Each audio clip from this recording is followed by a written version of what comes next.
நம் அனைவரையும் இந்த இணையதளத்தின் மூலம் ஒருங்கிணைத்து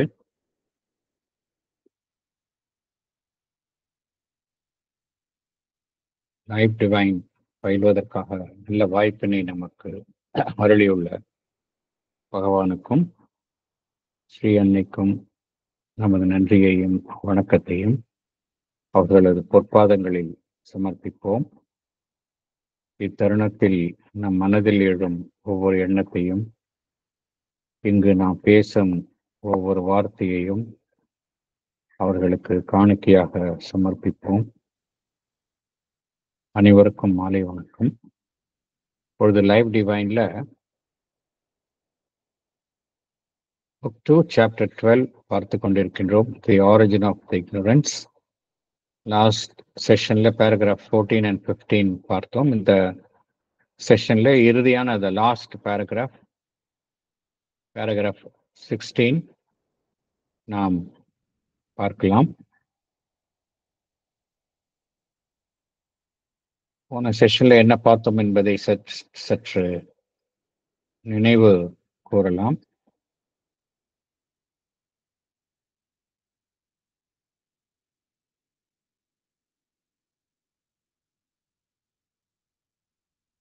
யூனிட்டி, ஒருமை பற்றி கூறுகின்றார். ஒருமை எங்கு காணப்படுகின்றது? ஒருமைதான் உண்மை. Unity is a truth. Division அப்படிங்கிறது அப்பேரண்ட், மேற்புறத்தில் காணப்படுவதுதான் பிரிவுபட்ட அமைப்புகள். அனைத்திற்கும் பின்னால் அந்த ஒருமை என்பதுதான் காணப்படுகின்றது. ஏன் இந்த கருத்து வலியுறுத்தப்படுகின்றது என்றால், அனைத்துமே பிரம்மன், அந்த ஏகமாக இருக்கக்கூடிய அந்த பிரம்மன் தான் பன்மையாக எங்கும் நிறைந்து பரவி வியாபித்து இருக்கின்றது. அப்படி என்றால் எல்லாமே பிரம்மன் தான். எல்லாமே பிரம்மனாக இருக்கும் பொழுது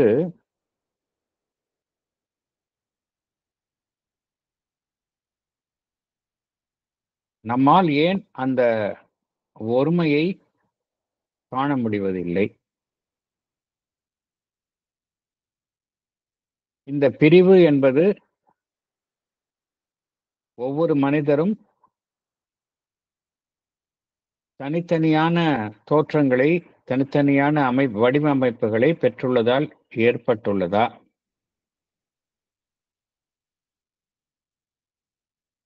அப்படி என்றால் இந்த பிரிவு என்பது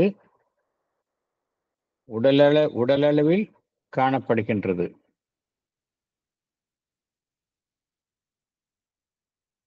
ஒரு உடல் இன்னொரு உடலுடன் ஒருமையுடன் இருக்க முடியாது. ஒரு அமைப்பு இன்னொரு அமைப்பை தானே கிரகித்துக் கொண்டால் தவிர இரு அமைப்புகள் ஒன்றாக ஒருமையாக மாறுவதற்கு சாத்தியமில்லை. அடுத்தது மனம் என்கின்ற ரீதியில் பார்த்தோம் என்றாலும் கூட, மனம் என்கின்ற ரீதியில் மனங்களின் அந்த யூனிட்டி, ஒருமித்து இருப்பது என்பது சாத்தியம். மனங்கள் என்கின்ற ரீதியில் அந்த தளத்தில் பார்க்கும் பொழுது இந்த ஒருமித்து இருத்தல் என்பது சாத்தியம். இருந்தாலும் தனித்தனி மனங்களாகத்தான் அனைத்து மனங்களும் காணப்படுகின்றன. ஒரே மாதிரி சிந்தனை இருப்பதில்லை, ஒரே மாதிரி எண்ண ஓட்டங்கள் இருப்பதில்லை. ஓரளவு ஒற்றுமை, அந்த ஒருமித்து இருத்தல் என்பது காணப்பட்டாலும் மனங்களும் வேறுபட்ட மனங்களாகத்தான் இருக்கின்றன. அப்படி என்றால் ஒரு மனிதனுடைய அதற்கு அடுத்த நிலையில் இருக்கக்கூடிய அந்த ஆன்மன், அந்த சோல்ஸ், அதுவும் தனித்தனி அமைப்புகளா? அங்கும் இந்த பிரிவினை காணப்படுகின்றதா? ஏனென்றால் மேற்புறத்தில் பார்க்கும் பொழுது என்ன உணர்கின்றோம் என்றால், ஒரு ஆன்மன் மற்றொரு ஆன்மனுடன் தொடர்பு கொள்வது என்பது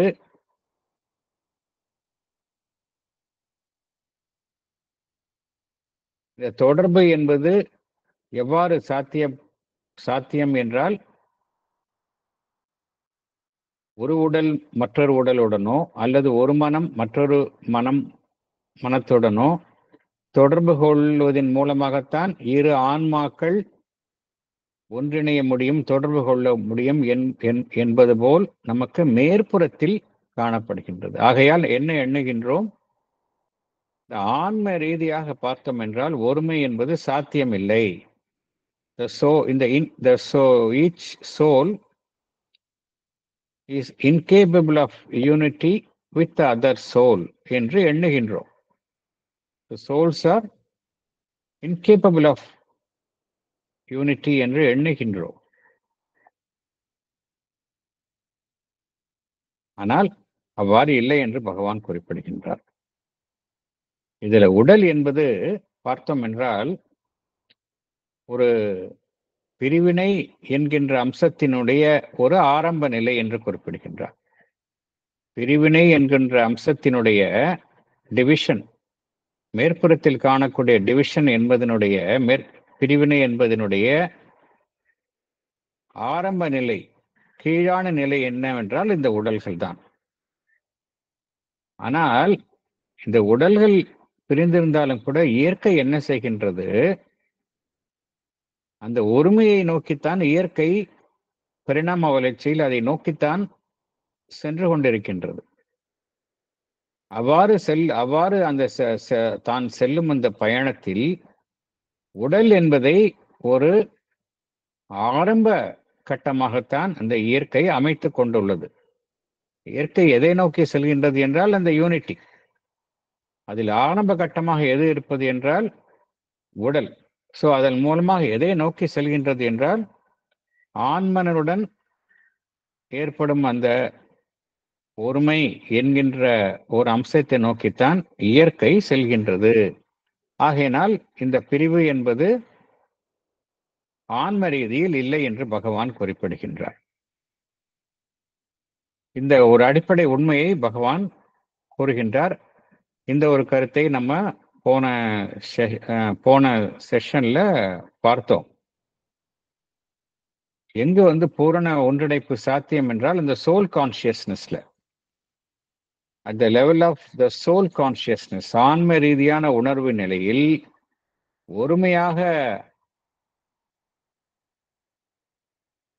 ஒருமைத்தன்மை எட்டுவதற்கான அனைத்து தடைகளும் அந்த ஆன்ம ரீதியில் நீங்குகின்றன என்று பகவான் குறிப்பிடுகின்றார்.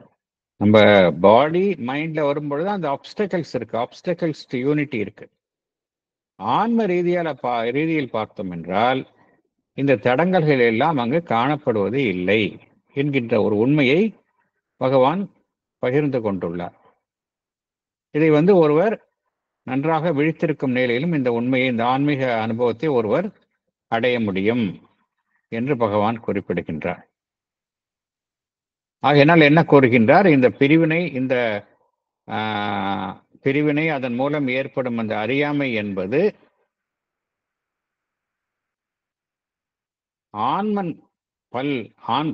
பன்மையாக காணப்படும் ஆன்மன் பன்மையாக காணப்படுவதனால் இது ஏற்படுவது இல்லை என்று பகவான் குறிப்பிடுகின்றார். என்ன பார்க்கின்றோம்? தனிப்பட்ட ஆன்மாக்களை பார்க்கின்றோம் இங்கு.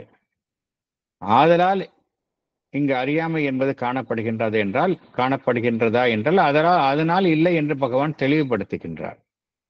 ஏனென்றால் பிரம்மனினுடைய அடிப்படை அம்சமே எதுவென்றால் யூனிட்டி அண்ட் மல்டிப்ளிசிட்டி தான்.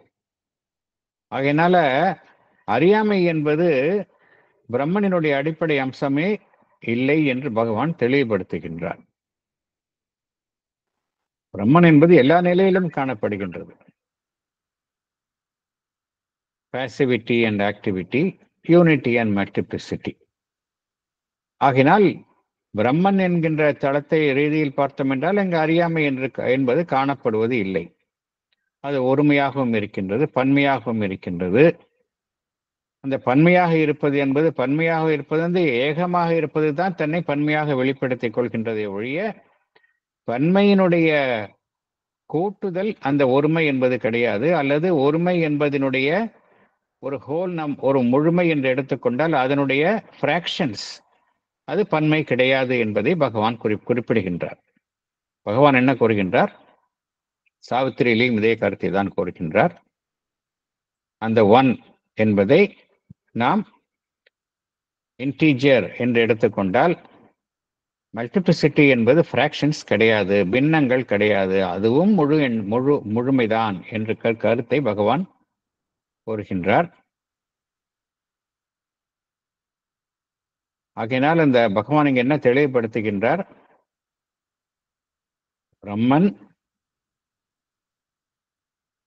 ஏகமாக இருக்கும் பொழுதும் சரி, அந்த பன்மை குறித்த முழு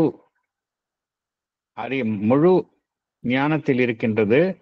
அதே போல பன்மையில் இருக்கும் பொழுதும் சரி, ஒருமை குறித்த முழு ஞானத்திலும் இருக்கின்றது.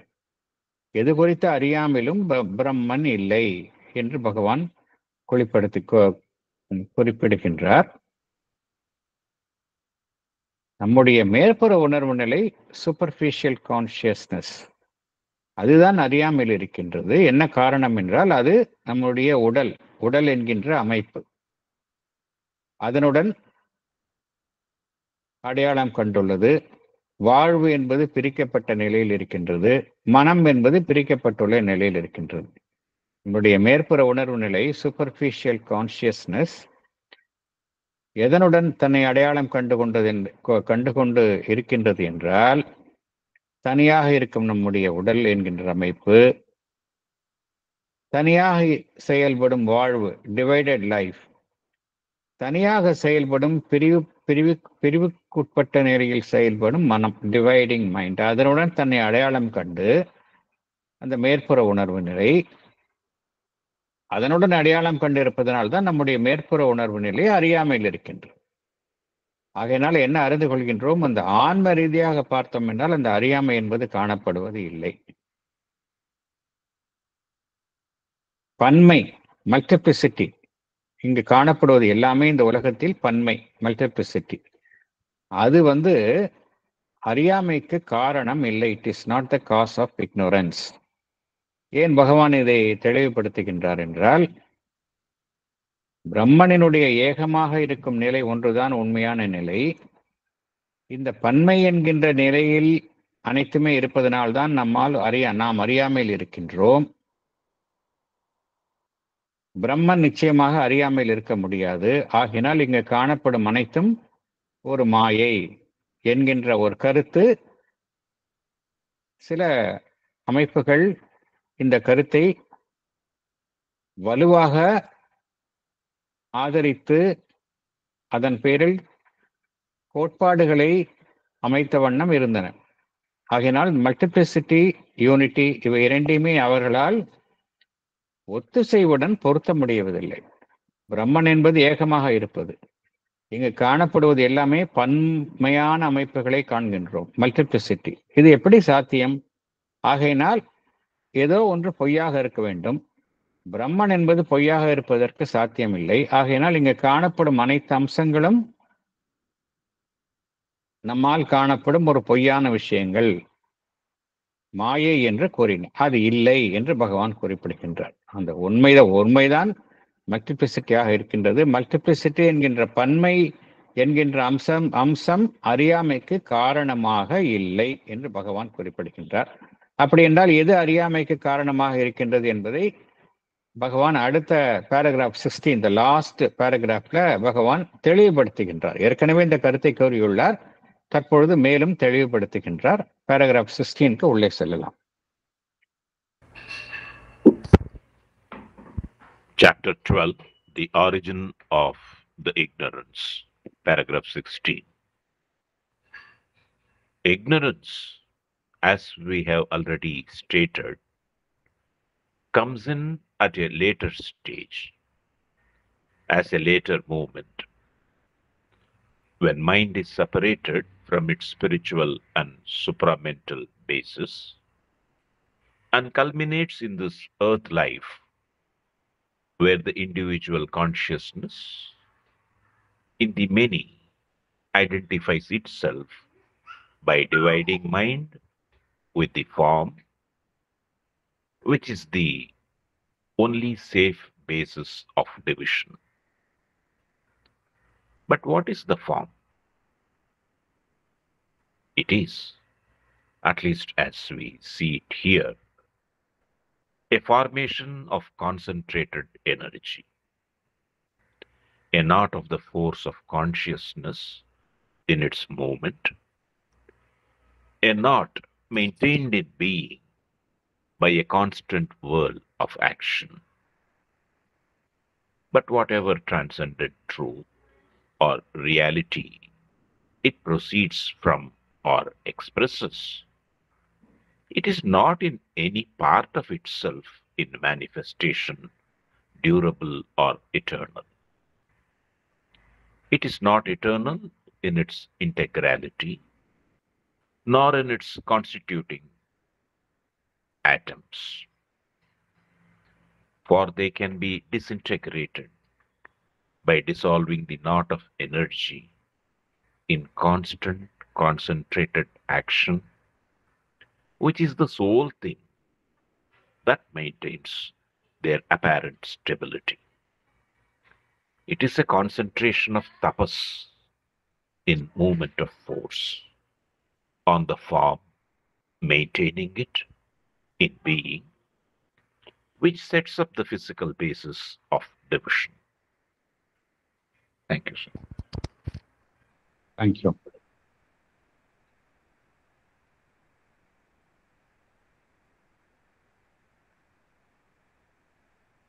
Explanation predicting. Can I read, sir? Yeah, please. Sir. Explanation.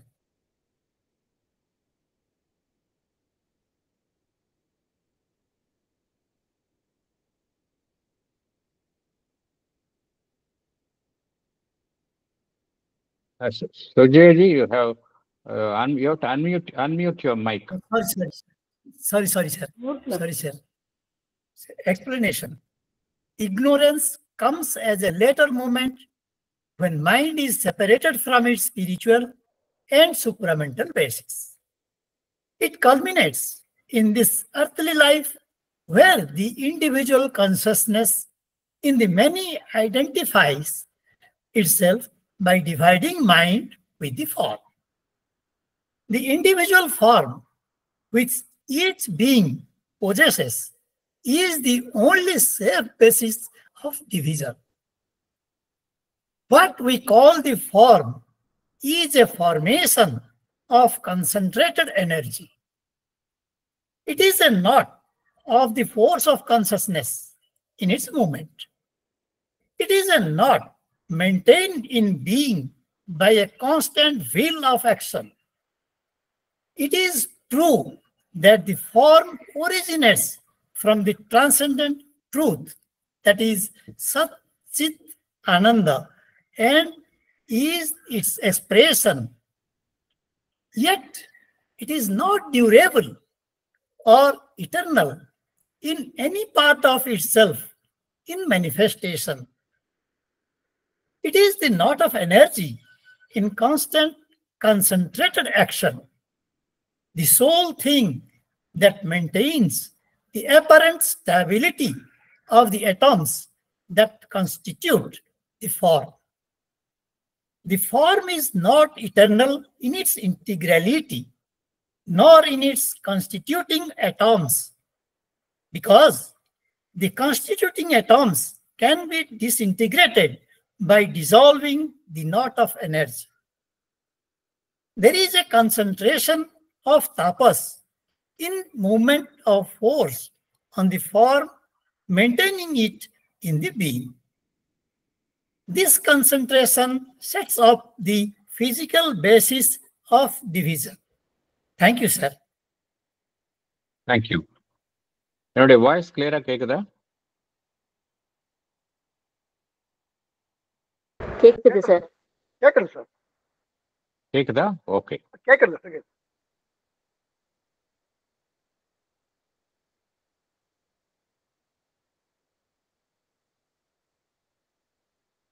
நம்ம என்ன பார்த்தோம் என்றால், இந்த அறியாமை அறியாமை என்றால் அந்த ஒருமையாக இருக்கக்கூடிய அந்த பரம்பொருள் குறித்த அறியாமை. அதுதான் அறியாமை என்றால் என்ன அர்த்தம்? அந்த ஒருமையாக அனைத்திலும் காணப்படும் அந்த எங்கும் வியாபித்திருக்கும் அந்த பரம்பொருள் குறித்த அறியாமை.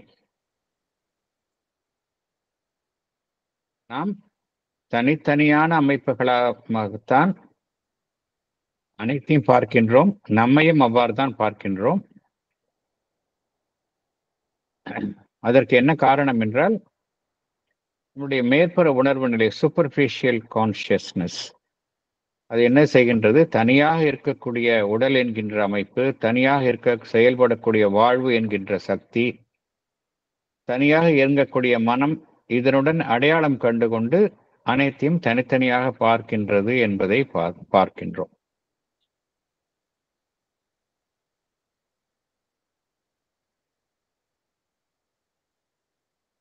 இதுல இக்னோரன்ஸ் என்பது எப்படி வந்தது, எப்படி தோன்றியது என்று பகவான் அந்த ப்ராசஸ், அந்த செயல்முறையை விளக்குகின்றார். எவ்வாறு இந்த அறியாமை என்பது உட்புகுந்தது என்கின்ற அந்த செயல்முறையை பகவான் இங்கு விளக்குகின்றார். அடிப்படையில காரணம் என்னவென்றால்,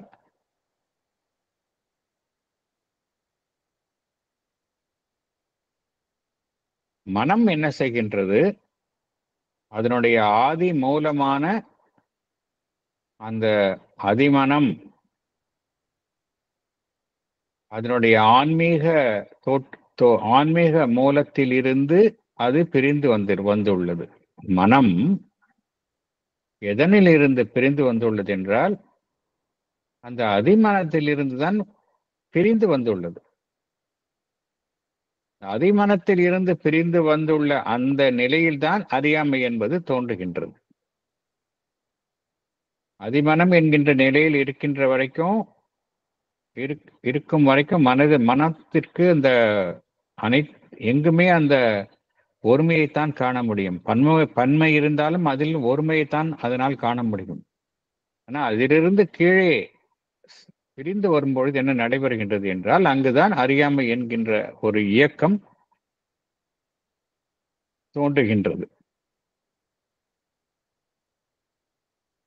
அது அந்த புவியில புவி வாழ்வில பார்த்தோம் அப்படின்னா, புவி வாழ்வில் நம்ம மனிதர்கள் எவ்வாறு செயல்படுகின்றார்கள்? தனிப்பட்ட உணர்வு நிலையில் தான் நாம் அனைவருமே செயல்படுகின்றோம். இண்டிவிஜுவல் கான்சியஸ்னஸ், அவ்வாறுதான் ஒவ்வொருவருமே செயல்படுகின்றோம். இந்த பிரிந்து வந்த மனம் என்ன செய்கின்றது? ஒவ்வொருவரிலும் இருக்கக்கூடிய அந்த தனிப்பட்ட உணர்வு நிலை, பிரிந்து வந்த மனம் அதன் மூலமாக பிரிந்து இருக்கும் வடிவங்கள், அவைகளைத்தான் அது பார்க்கின்றது. ஒவ்வொரு தனிமனிதனுடைய உணர்வு நிலையும் எதன் மூலமாக செயல்படுகின்றது? ஒவ்வொரு மனிதனுக்கும் மனம் என்கின்ற ஒரு கருவியின் மூலமாகத்தான் செயல்படுகின்றது, இல்லையா? மனிதன் என்பவன் என்ன? மனிதனுடைய சிறப்பு என்றால், மனிதன் என்பவன் மனம் என்கின்ற ஒரு கருவியின் மூலமாகத்தான் அவனுடைய உணர்வு நிலை வெளிப்படுகின்றது, வளர்ந்து உள்ளது. பாடியிலையும் கான்சியஸ்னஸ் இருக்கு, வைட்டல்லையும் கான்சியஸ்னஸ் இருக்கு. ஆனால் அவனுடைய மனம்தான் பிரதானமாக செயல்படுகின்றது. உணர்வு நிலையினுடைய செயல்பாட்டின் கருவியாக எது பிரதானமாக செயல்படுகின்றது என்றால், ஒரு மனிதனுடைய மனம். அந்த மனம் எவ்வாறு இருக்கின்றது? நாம் ஏற்கனவே பார்த்தோம், அது பிரிந்து வந்த நிலையில் இருக்கின்றது. டிவைடிங் மைண்டுடைய அடிப்படை அம்சமே என்னவென்றால், it always divides and knows. அதனால பகுத்தறிந்துதான், பகுத்து ஒவ்வொன்றையும் பகுத்து தான் அறிய முடியும். அதுக்கு இந்த முழுமையான புரிந்து கொள்ளுதல், அறிந்து கொள்ளுதல் என்கின்ற ஒரு திறன் மனித மனதிற்கு கிடையாது. ஹோலிஸ்டிக் பர்செப்ஷன் ஆஃப் ட்ரூத் அதற்கு மனித மனதிற்கு கிடையாது. அது மனித மனதினுடைய அம்சமே அதுதான். அதனால என்ன நடைபெறுகின்றது, அந்த வடிவம் தனிப்பட்ட வடிவங்களுடன் தான் தனிப்பட்ட மனம் தன்னுடைய உணர்வு நிலையை அடையாளம் கண்டு பொருத்தி பார்க்கின்றது. ஸோ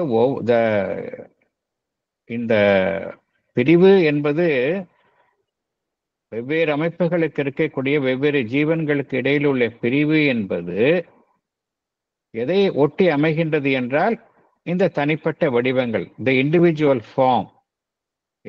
ஃபார்ம் அதை ஒட்டி தான் பிரிவு என்பது அமைகின்றது. இப்போ எல்லாருக்குமே தெரியும். ஏன் இப்போ நான் இருக்கிறேன், இன்னொருத்தர் பக்கத்துல எக்ஸ் இருக்கிறாரு. எக்ஸும் நானும் ஒன்று இல்லை அப்படிங்கிறத நன்றாகவே உணர்கின்றேன். எல்லாருமே அப்படித்தான். நான் வேறு, மற்றவர்கள் வேறு என்றுதான் நாம் உணர்கின்றோம். அப்படின்னா எதை பேஸ் பண்ணி நம்ம அந்த கருத்தை அவ்வாறு உணர்கின்றோம்? The form, external form. அது வச்சுதான் நம்ம நான் வேறு, அவர் வேறு அப்படின்னு சொல்றோம். ஸோ எல்லாமே நம்ம எதோட டீல் பண்றோம் அப்படின்னா, எல்லாமே வடிவங்களை வைத்துதான் நாம் நம்மை அடையாளம் கண்டு கொள்கின்றோம். பிறரையும் அடையாளம் கண்டுகின்றோம். நம்மை பொறுத்த வரைக்கும் வடிவங்கள் தான் அதுதான் முக்கியமாக செயல்படுகின்றன. ஸோ வடிவங்கள் என்பது என்ன, நம்ம ஏற்கனவே பார்த்தோம். நம்ம ஆன்ம ரீதியாக இந்த ஒருமை என்பது ஒருவர் அந்த அனுபவத்தை எட்ட முடியும். மேல மைண்ட் பாடின்னு வந்த பிறகுதான் இந்த பிரிவினை என்பது வந்து விடுகின்றது என்பதை பார்த்தோம். ஆகையினால இந்த ஃபார்ம் வடிவம் அப்படிங்கிறது வந்த உடனே என்ன நடைபெறுகின்றது என்றால், பிரிவுபட்ட வடிவங்கள் அப்படிங்கிற தனித்தனியான அமைப்புகள் என்கின்ற ஒரு அமைப்பு வந்து விடுகின்றது. அப்படின்னா அந்த ஃபார்ம் அப்படிங்கிறது என்ன, அதைத்தான் பகவான் டிஸ்கிரைப் பண்றார். ஃபார்ம், வடிவம் அப்படிங்கிறது என்ன?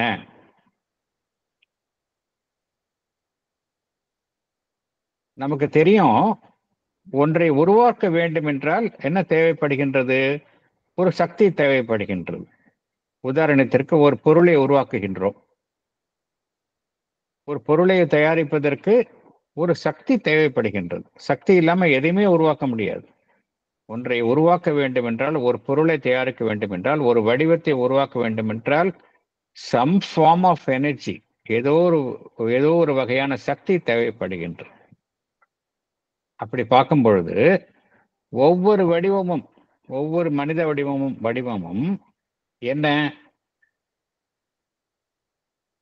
என்னவென்றால் அது ஒரு ஃபார்மேஷன் ஆஃப் கான்சென்ட்ரேட்டட் எனர்ஜி. எனர்ஜியுடைய கான்சென்ட்ரேஷன் தான், சக்தியினுடைய ஒரு குவிப்பு தான் ஒவ்வொரு வடிவ அமைப்பும். இது நமக்கு எல்லாருக்குமே தெரியும். அந்த சக்தி இல்லை அப்படின்னா நம்மளால இயங்கவே முடியாது அப்படிங்கிறத நம்ம பேசிக்காவே உணர்கின்றோம். ஸோ ஒவ்வொரு வடிவமும் என்ன என்றால், it is a formation of concentrated energy. Energy எப்படி இருக்கு? சக்தி குவிக்கப்பட்டுள்ள நிலையில் ஒவ்வொருவரிடமும் செயல்படுகின்றது. இந்த சக்தி என்பது எத்தகைய சக்தி? நாம் எல்லோருக்குமே தெரியும். இந்த புவியில் செயல்படுவது எல்லாமே சித் சக்தி அப்படிங்கிறது நமக்கு தெரியும் இல்லையா? எல்லாமே சச்சிதானந்தத்தினுடைய செயல்பாடு தான். சத், சித் சக்தி அண்ட் ஆனந்தா, இந்த மூன்று அமைப்புகளினுடைய வெளிப்பாடுகள் தான் இங்கே காணப்படுவது. எந்த சக்தியை, நம்முடைய உடல் என்கின்ற அமைப்பை, எந்த சக்தியினுடைய குவிப்பு இங்கு இருக்கின்றது என்றால், த ஃபோர்ஸ் ஆஃப் கான்சியஸ்னஸ், அந்த சித் சக்தி, அதுதான் குவிப்பாக ஒவ்வொரு அமைப்பினுள்ளும் காணப்படுகின்றது. அது பகவான் எவ்வாறு கூறுகின்றார்? ஒவ்வொரு அந்த சித் சக்தியினுடைய அந்த உணர்வு நிலையினுடைய சக்தி, அதனுடைய முடிச்சு, அதுதான் ஒவ்வொரு தனித்தனி அமைப்பாக இயங்குகின்றது என்று பகவான் குறிப்பிடுகின்றார். Not of the force of consciousness in its movement, அதுதான் அப்படிங்கிறாரு. உணர்வு நிலையினுடைய சக்தி தனித்தனியாக தன்னை குவித்து கொண்டு தனித்தனி முடிச்சுகளாக இயங்குகின்றது. அதுதான் ஒவ்வொரு அமைப்பும் அவ்வாறு தான் செயல்படுகின்றது அப்படிங்கிறார். அந்த தனித்தனி அமைப்பும் எவ்வாறு செயல்படுகின்றது? தொடர்ச்சியான ஒரு சுழற்சியில் அந்த செயல்பாடு நடந்து கொண்டே இருக்கின்றது. தொடர்ச்சியான ஒரு சுழற்சி ஒவ்வொரு அமைப்புக்குள்ளும் இருக்கின்றது. இந்த சுழற்சி இல்லை அப்படின்னா அந்த அமைப்பு இல்லாமல் போய்விடும். தொடர்ச்சியான சுழற்சி, அதைத்தான் பகவான் என்ன குறிக்கின்றார்? கான்ஸ்டன்ட் வேர்ல் ஆஃப் ஆக்ஷன் என்று பகவான் குறிப்பிடுகின்றார். இது எல்லா அமைப்பு நமக்குள்ளே இருக்குது. அதனுடைய ஆரம்பம் எங்கேன்னு பார்த்திருக்கோம். ஆரம்பம் எங்க? சச்சிதானந்தம் தான். இதுதான் பேசிக் ஃபார்ம். லைஃப் டிவைனுடைய பேசிக் ஃபார்முலாவே என்னன்னா, எல்லாத்துக்கும் அனைத்திற்கும் காரணம் மூலம் சச்சிதானந்தம். ஸோ சச்சிதானந்தத்தில் இருக்கக்கூடிய அந்த சித் சக்தி தான் இங்கேயும் காணப்படுகின்றது.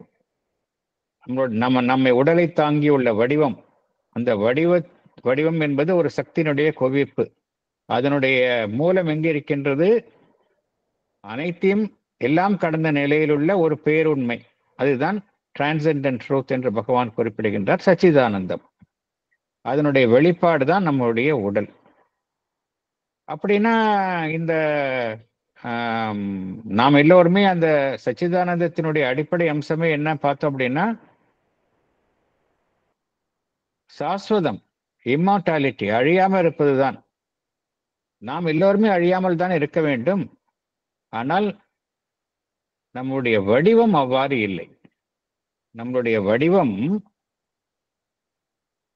அதனுடைய மூலம் சச்சிதானந்தமாக இருந்தாலும் கூட அந்த மேற்புறத்தில் இருக்கக்கூடிய வடிவம் எப்படி இருக்கின்றது என்றால், அது டியூரபிளா இல்லை, இட்டர்னலா இல்லை, சாஸ்வதமான ஒரு அமைப்பாக இல்லை.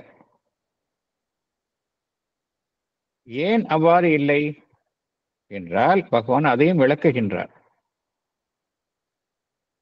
ஏற்கனவே பார்த்தோம், எல்லாமே ஒரு சக்தியினுடைய முடிச்சாக, ஒரு தொடர்ச்சியான குவிக்கப்பட்டுள்ள நிலையில் செயல்பாடு ஒவ்வொரு அமைப்பினுள்ளும், உடல் என்கின்ற அமைப்பினுள்ளும் நடந்து கொண்டே இருக்கின்றது. இதுதான் என்ன செய்கின்றது? ஏன்னா எல்லாமே பகவான் என்ன கோருகின்றார்? இந்த நம்ம பிசிக்ஸ்லையும் என்ன அறிகின்றோம்? எல்லா அமைப்புகளுக்கும் உள்ளேயும் அந்த எது செயல்படுகின்றது என்றால் இந்த அட்டாமிக் ஆக்டிவிட்டி, அணுக்களினுடைய செயல்பாடு தான் நடந்து கொண்டே இருக்கின்றது. பகவான் என்ன கோருகின்றார்?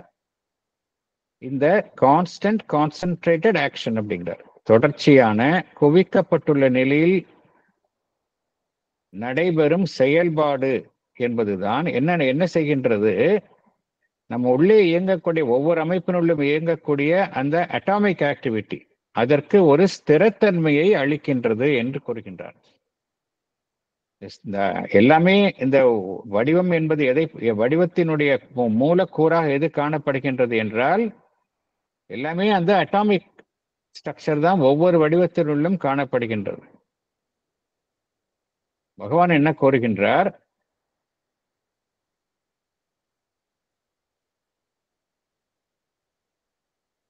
இங்கு பகவான் என்ன ஒரு முக்கியமான கருத்தை கோருகின்றார்? Whatever transcendent truth or reality it proceeds from or expresses, it is not in any part of itself in manifestation, durable or eternal அப்படிங்கிறார். நம்ம உடல் என்கின்ற வடிவம் அதனுடைய மூலம் என்பது ஒரு எல்லாம் கடந்த பேருண்மையிலிருந்து அது தோன்றி இருந்தாலும், அதனுடைய பகுதியில பார்த்தோம் அப்படின்னா, வெளிப்பட்டிருக்கும் பகுதியில ஒரு சாஸ்வத தன்மையாக கொண்டதாக இல்லை. ஏன்னா வடிவம் அழிந்து கொண்டே இருக்கின்றது. இந்த என்ன காரணம் என்றால், it is not eternal in its integrality அப்படிங்கிற அதனுடைய முழுமையான ஒரு இதுல அது சாஸ்வதமாக இல்லை. அது உள்ள இருக்கக்கூடிய சக்தி தான் சாஸ்வதமான சக்தி. எந்த சக்தி நம்முடைய உடல் என்கின்ற அமைப்பை அதற்கு மூலமாக இருக்கின்றதோ, வடிவமைத்ததோ அந்த சக்தி என்பது சாஸ்வதமான சக்தி. ஆனால் அதனுடைய வெளிப்பாடாக இருக்கும், அதனுடைய பகுதியாக இருக்கக்கூடிய உடல் என்கின்ற வடிவம் என்று இட்டர்னலாக இல்லை என்று பகவான் குறிப்பிடுகின்றார். It is not eternal in its integrality nor in its constituting atoms. ஏன் அப்படி சொல்றார் பகவான்? அந்த ஆட்டம்ஸ் நம்ம ஒவ்வொரு நம்ம உடல்ல எடுத்துக்கொண்டோம் என்றால் மூலக்கூறுகள் எல்லாம் சாஸ்வதமாக இருப்பதில்லை. அந்த உடல் அழிந்த உடனே என்ன நடைபெறுகின்றது? அந்த அனைத்துமே கரைந்து விடுகின்றது. மேலும் அந்த சக்தி என்ன செய்கின்றது? வேறொரு உடலை உருவாக்குகின்றது. எல்லாமே பகவான் என்ன கோருகின்றார்? For they can be disintegrated by dissolving the knot of energy. எந்த சக்தி எந்த சக்தியினுடைய முடிச்சு அது இந்த அமைப்பை உருவாக்கியுள்ளதோ அது என்ன செய்கின்றது? அந்த அமைப்பை அது அழித்து விடுகின்றது. For they can be disintegrated by dissolving the knot of energy in constant concentrated action, which is the sole thing that maintains their apparent stability. அதாவது எல்லா அமைப்புகளுக்கும் உள்ள என்ன நடைபெறுகின்றது?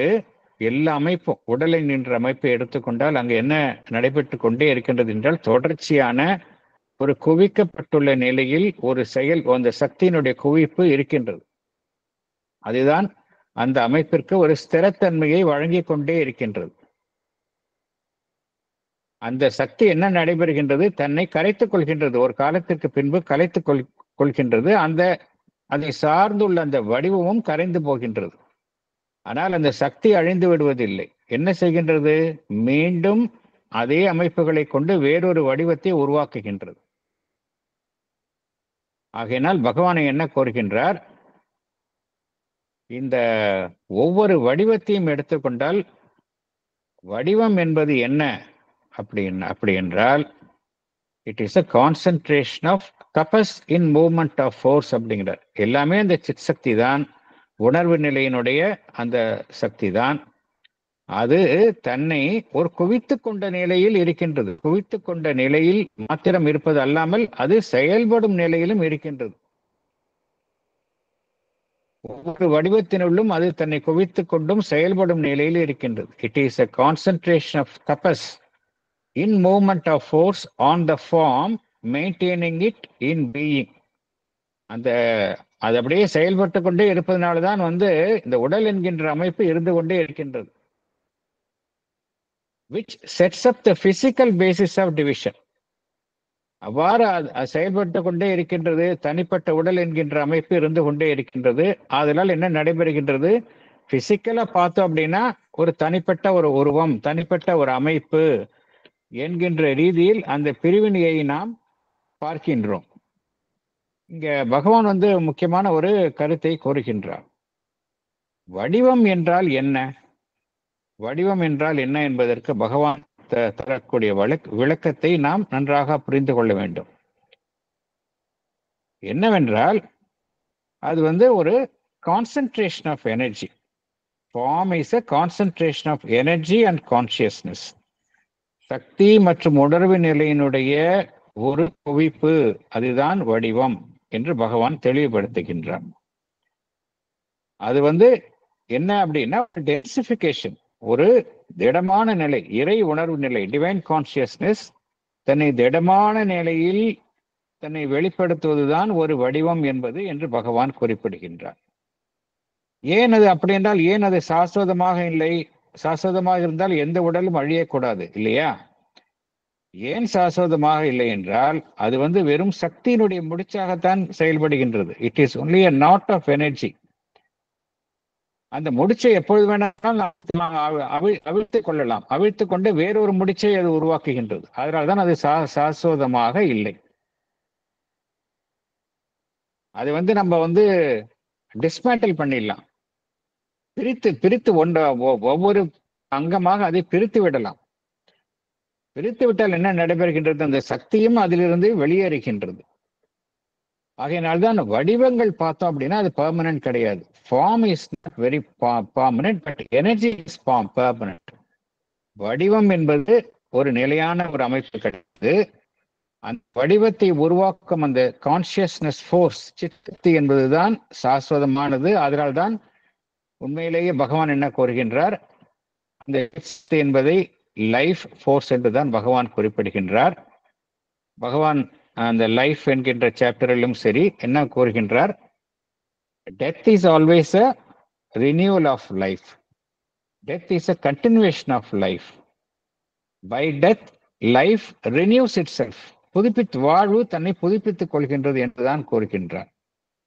ஆகையினால் இந்த ஒரு முக்கியமான கருத்தை பகவான் குறிப்பிடுகின்றார்.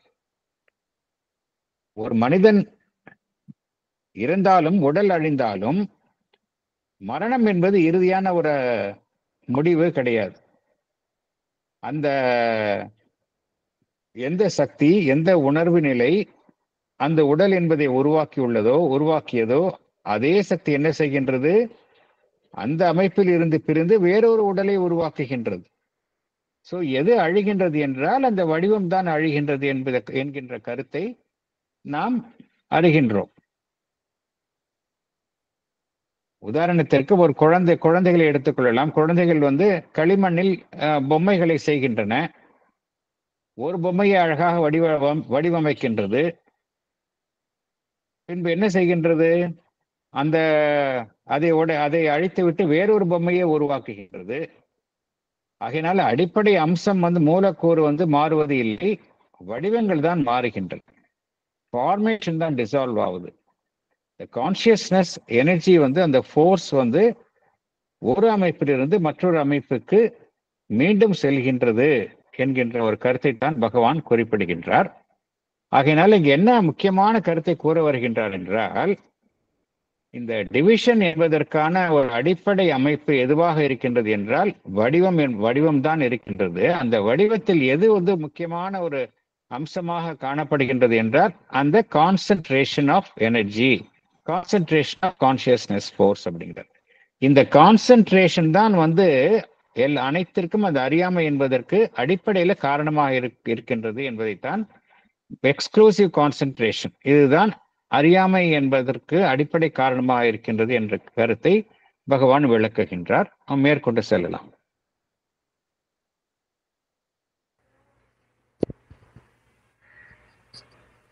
But all things in the activity are, we have seen, a concentration of tapas in movement of force upon its object.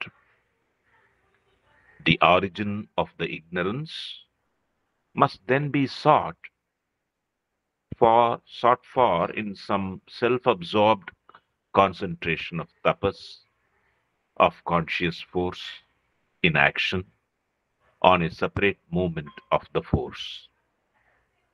To us, this takes the appearance of mind identifying itself with the separate movement and identifying itself also in the movement separately with each of the forms resulting from it.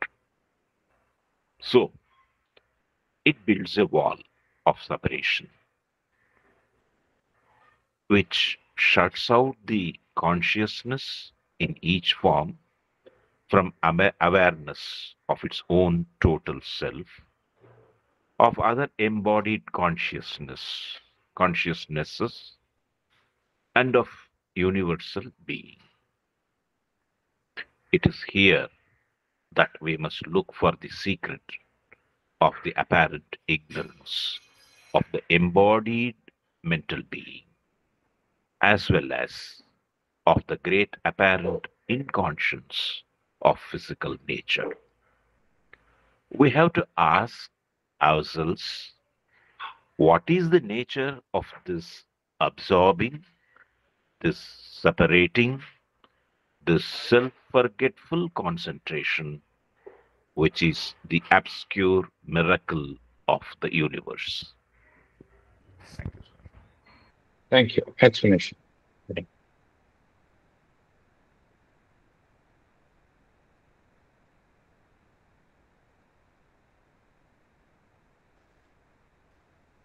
படிக்கட்டுமா sir? படிக்கட்டுமாங்க sir? Yes, yes. All things in the activity or a concentration of tapas in movement of force upon its object.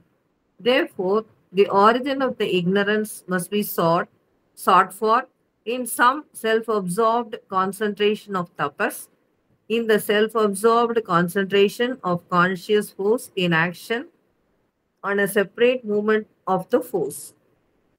Man is the mental being.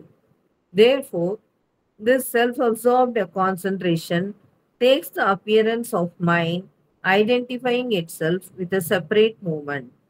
It identifies itself also in the movement separately with each of the forms resulting from it. The mind builds a wall of separation which shuts out the consciousness in each form from awareness of its own total self. It also shuts out the consciousness in each form from awareness of other embodied consciousnesses and of universal being. Therefore, here lies the secret of the apparent ignorance of the embodied mental being, that is, human being, and of the great apparent inconscience of physical nature.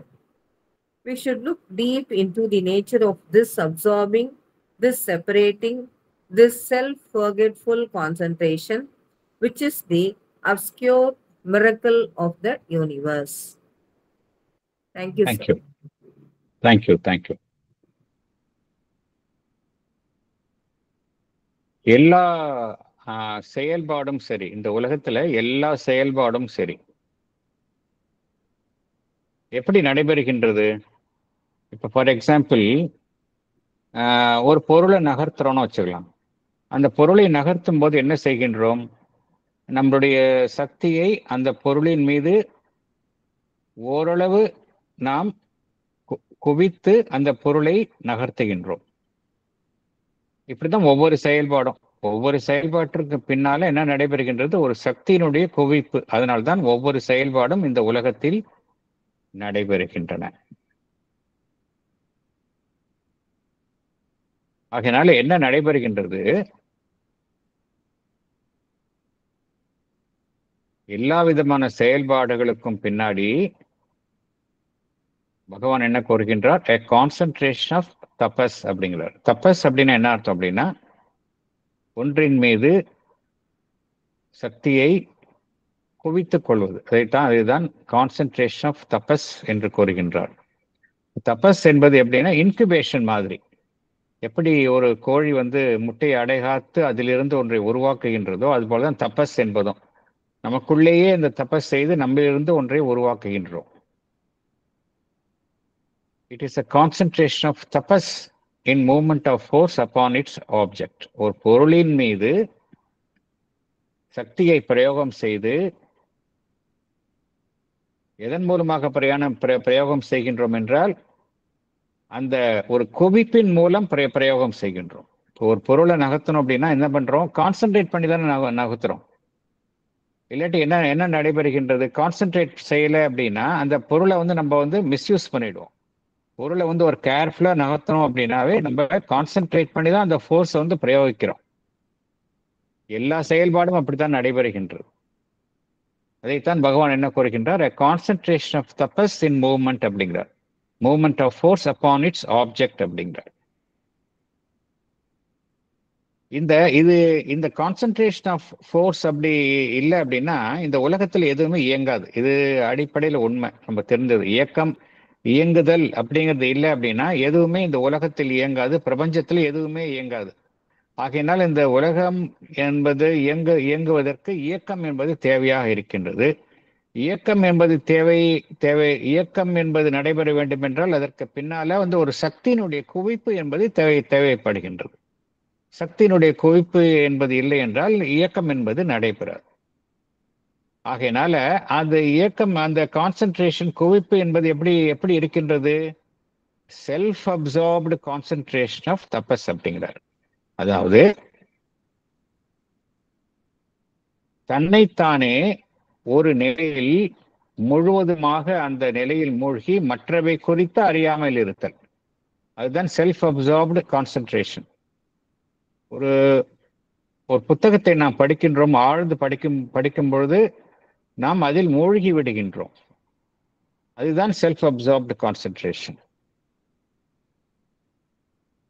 அவ்வாறுதான் ஒவ்வொரு செயலிலும் அந்த சித் சக்தி செயல்படுகின்றது என்று பகவான் குறிப்பிடுகின்றார். ஒவ்வொரு செயலிலும் பார்த்தோம் அப்படின்னா, ஒவ்வொரு அமைப்பிலும் there is a self-absorbed concentration of tapas. Sid சக்தியினுடைய மூழ்கியுள்ள அந்த சக்தியினுடைய குவிப்பு இருக்கின்றது என்று பகவான் குறிப்பிடுகின்றார். அதனால் இந்த உலகத்தில் உள்ள அனைத்து இயங்குகளுக்கும் அதுதான் காரணமா, இந்த ஒரு அம்சம்தான் அடிப்படை அம்சமா இருப்பதனால் அங்குதான் இந்த அறியாமையினுடைய மூலம் இருக்க வேண்டும் என்று குறிப்பிடுகின்றார். அங்குதான் நாம் காண வேண்டும் என்று குறிப்பிடுகின்றார். The origin of the ignorance must then be sought for in some self-absorbed concentration of tapas என்று பகவான் குறிப்பிடுகின்றார்.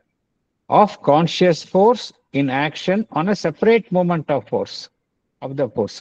இப்போ எப்படி சக்தியினுடைய செயல்பாடு நடைபெறுகின்றது? இப்ப கார் ஓட்டணும் அப்படின்னா அதுக்கு வந்து செப்பரேட் மூவ்மெண்ட் ஆஃப் ஃபோர்ஸ் செயல்படுகின்றோம். நடக்கின்றோம் என்றால் அதற்கு வந்து ஒரு செப்பரேட் மூவ்மெண்ட் ஆஃப் ஃபோர்ஸ். நாம் வேகமாக ஓடுகின்றோம் என்றால் அதுக்கு ஒரு செப்பரேட் மூவ்மெண்ட் ஆஃப் ஃபோர்ஸ். அப்படித்தான் இந்த உலகத்தில் அனைவருமே செயல்படுகின்றோம். இந்த மூவ்மெண்ட் ஆஃப் ஃபோர்ஸ் என்பது இந்த கான்சியஸ்னஸ் ஃபோர்ஸ்.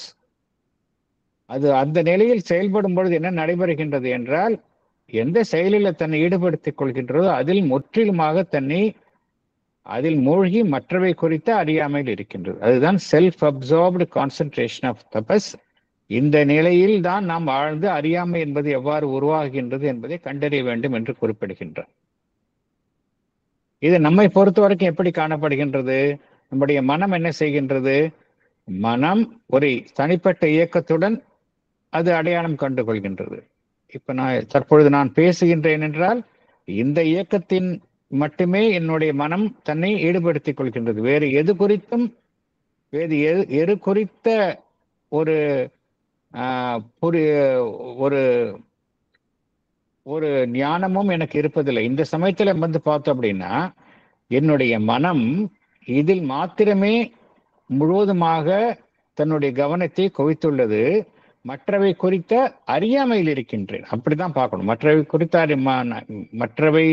மற்ற விஷயங்கள் குறித்த மற்ற விஷயங்கள் குறித்து தற்பொழுது நான் அறியாமையில் இருக்கின்றேன்.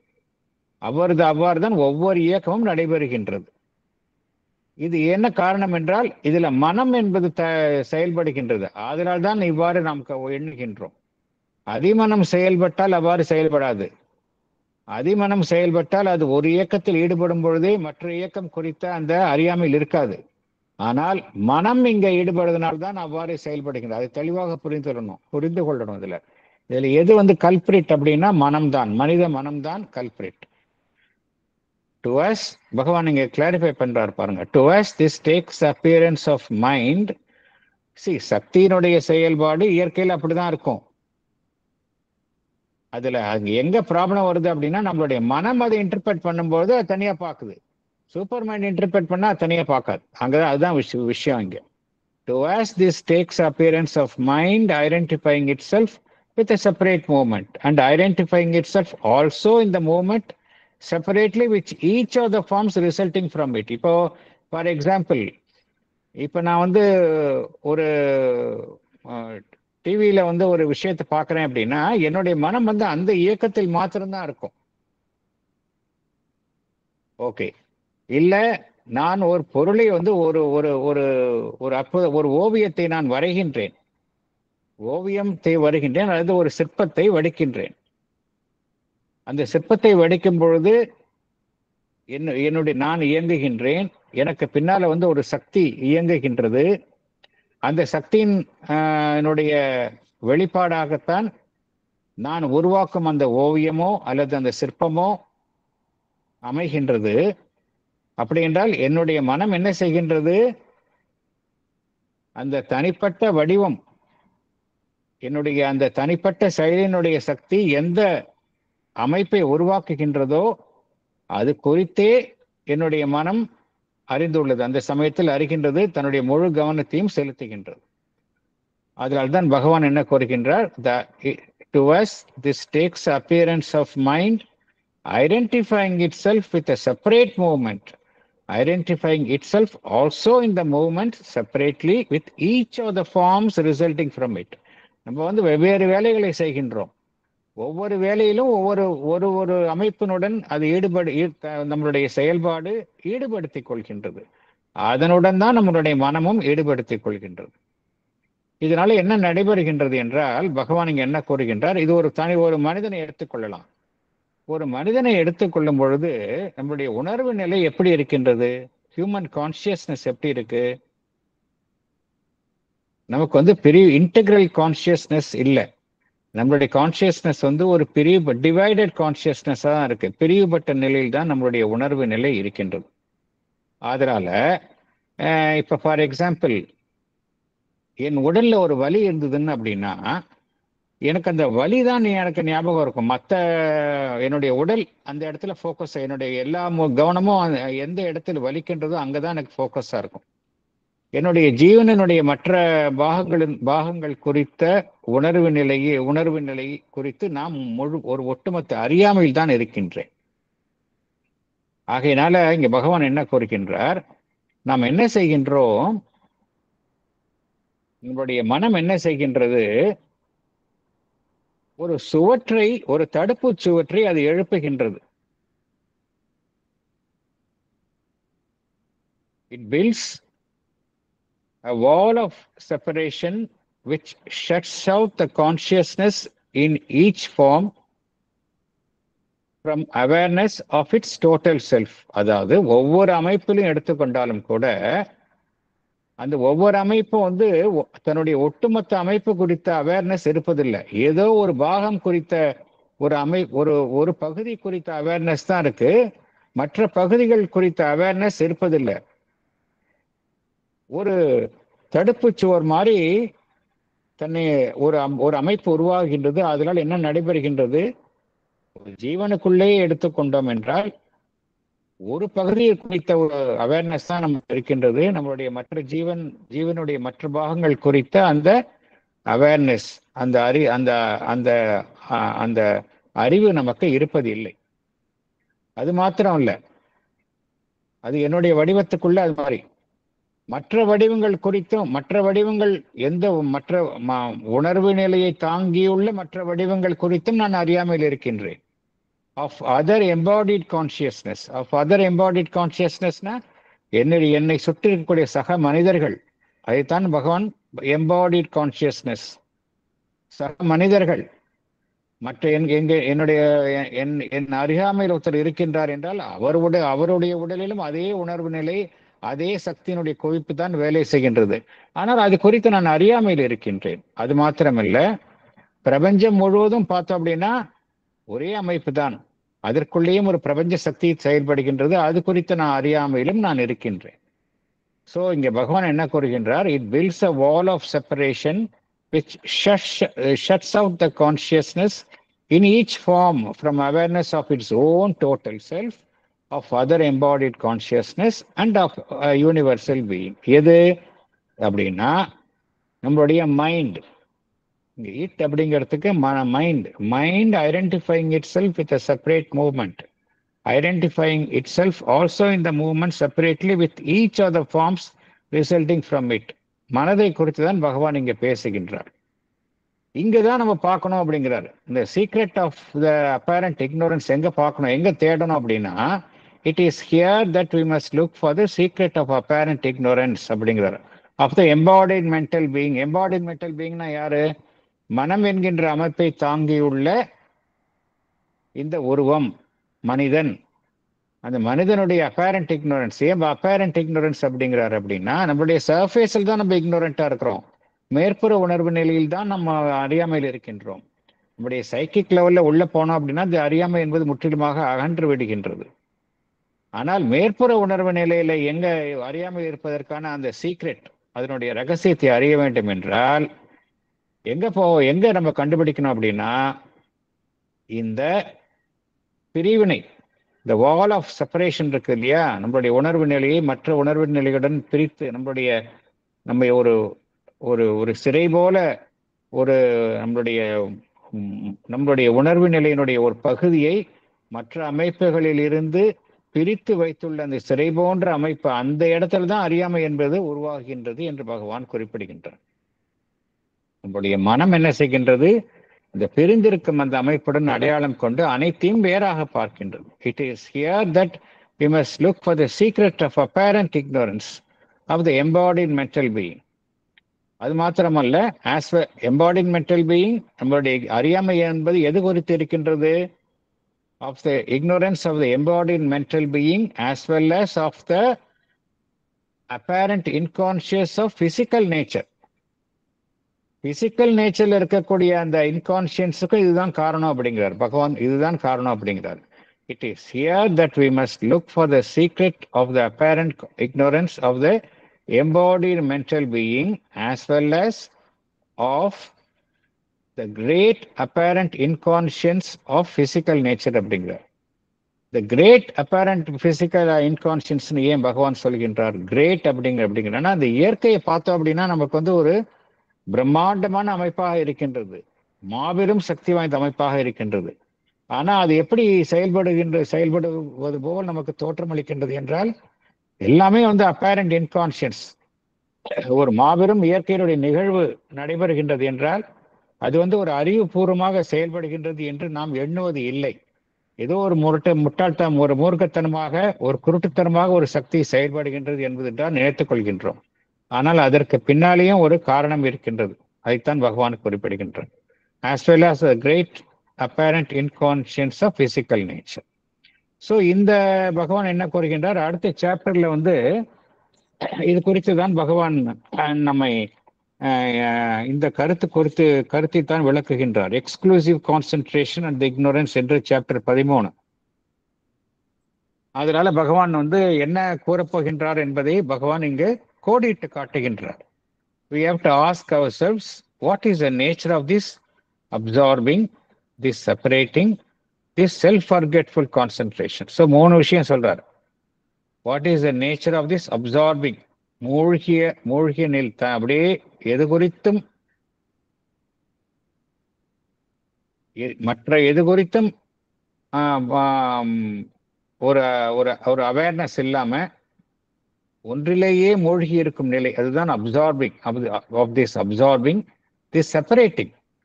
அவ்வாறு இருக்கும்பொழுது என்ன நடைபெறுகின்றது, மற்ற வகையிலிருந்து நாம் பிரிந்து விடுகின்றோம். ஒரு செயலில் மூழ்கி இருக்கும் பொழுது மற்ற அமைப்புகள், மற்ற செயல்களில் இருந்தோ மற்ற மனிதர்களுடைய செயல்பாடு குறித்தோ நாம் முற்றிலும் அதிலிருந்து பிரிந்த நிலையில் இருக்கின்றோம். This separating, this self forgetful concentration, தன்னைத்தானே மறந்த நிலையில் இருப்பது, which is the obscure miracle of the universe அப்படிங்கிறார். பகவான் என்ன கூறுகின்றார், நமக்கு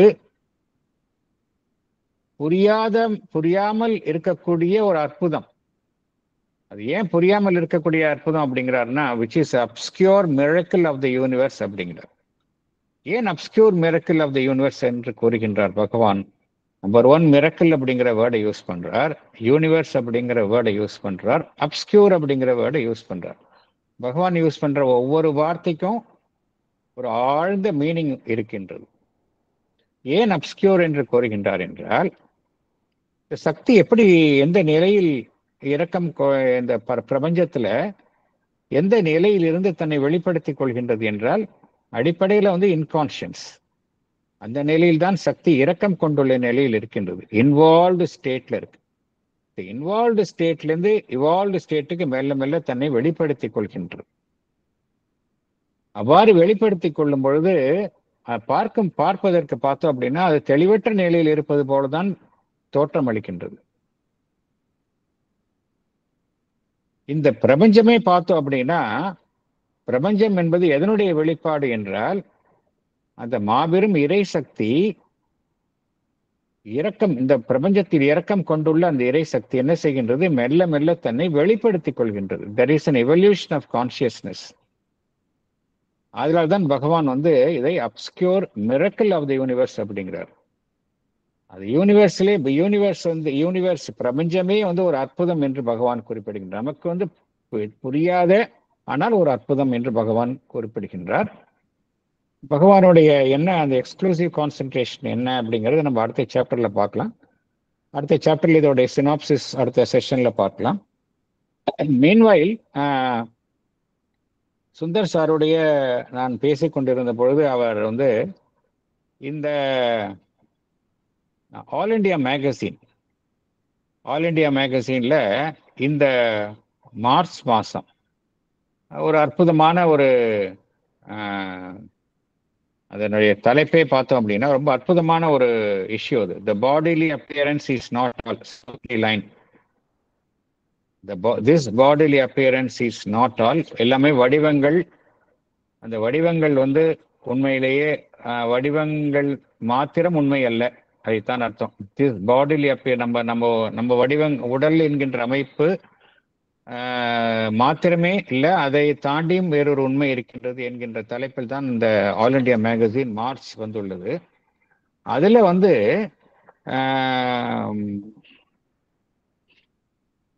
அதாவது இரண்டாம் உலகப் போரின் பொழுது இரண்டாம் உலகப் போர் அதற்கு அந்த பீரியடுக்கு முன்னாடி இந்த அமெரிக்கன் பிரசிடென்ட் உட்ரோ வில்சன் என்பவருடைய மகள் மிஸ் மார்கரெட் வில்சன் 1936 வந்து அவர்கள் வந்து பகவான் ஸ்ரீ அரவிந்தருக்கு ஒரு கடிதம் எழுதுகின்றார்.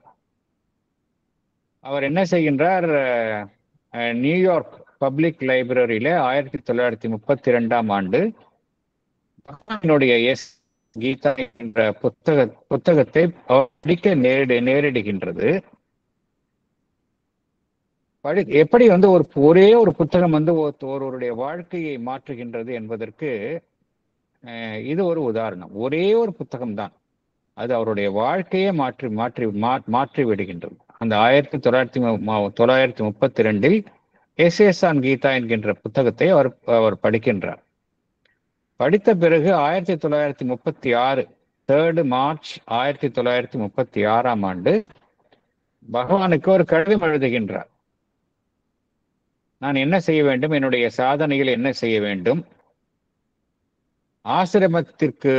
ஆசிரமத்திற்கு வந்து நான் தங்கலாமா, அவருடைய சீடராக நான் தங்கலாமா என்றெல்லாம் அவர் கடிதம் எழுதுகின்றார்.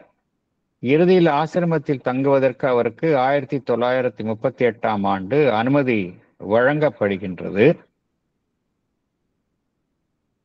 அவருக்கு பகவான் ஸ்ரீ அரவிந்தர் நிஷ்டா என்றால் ஒரு முனையில்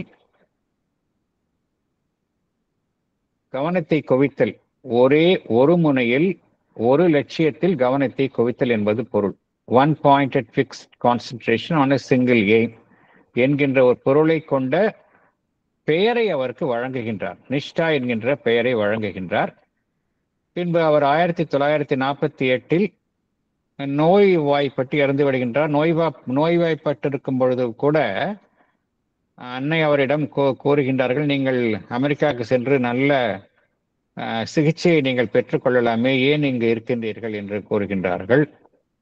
அதற்கு அவர் என்ன பதிலளிக்கின்றார் என்றால், உண்மைதான், நான் அமெரிக்காவிற்கு சென்றால் என்னுடைய உடல் என்பது அங்கு கவனிக்கப்படும்.